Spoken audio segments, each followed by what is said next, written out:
आणि उपस्थित सर्व भगिनी आणि बंधूंनो, अरे जास्त आगे वाढलो तर याच्या पलीकडे चालला जाईल. थांब आता 2 मिनिटं.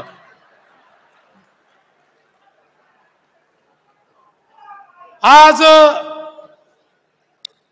मला अतिशय आनंद आहे की आपले नूतन अध्यक्ष अमित साटम यांनी मुंबईमध्ये विजय संकल्प मेळावा आयोजित केला आणि आशिषजींनी जे सांगितलं ते सत्य आहे.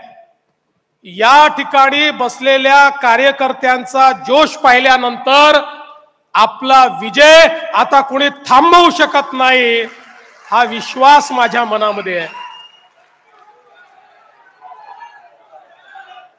मागच्या महानगरपालिकेत थोडक्यानी राहिलो होतो, 2च कमी पडले होते.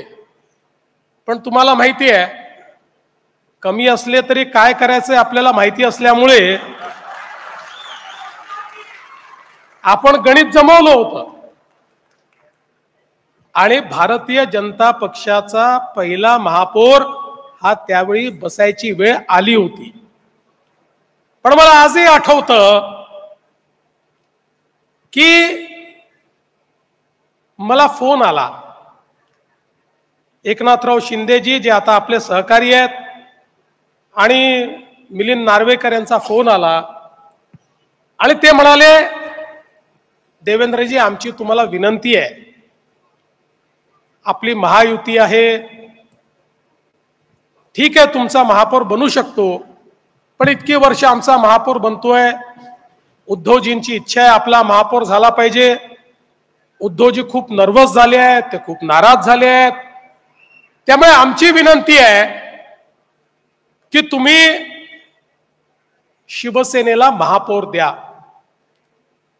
आणि आपण त्या ठिकाणी क्षणाचाही विलंब लावला नाही. माझ्या सगळ्या सहकार्यांना मी बोलवलं, त्यांना विचारलं की काय करायचं.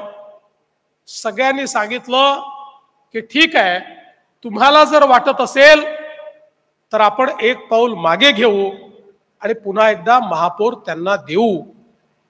आणि आम्ही हा निर्णय केला की ठीक आहे, महापौरही तुम्ही घ्या, उपमहापौरही तुम्ही घ्या, स्थायी समिती अध्यक्षही तुम्ही घ्या. या महानगरपालिकेमध्ये आम्ही अंकुश म्हणून त्या ठिकाणी काम करू, विरोधी पक्षाचं काम करणार नाही. पण तुम्ही कुठे चुकलात तर तुम्हाला लाईनीवर आणण्याचं काम हे आम्ही करू. आणि आपल्या हाती असलेला महापौर हा आपण शिवसेनेला, म्हणजे तेव्हाच्या शिवसेनेला, उद्धवजींच्या शिवसेनेला त्यावेळी देऊन टाकला.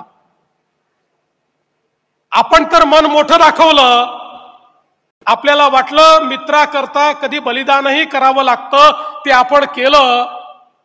पण 2019 आल्यानंतर विधानसभेची निवडणूक झाली आणि त्यानंतर मला गाणं म्हणावं लागलं, अच्छा सिला दिया तूने मेरे प्यार का, यार ने ही लूट लिया घर यार का. पण काही हरकत नाही, आपल्याला माहितीये आपण रडणारे नाही आहोत, लढणारे.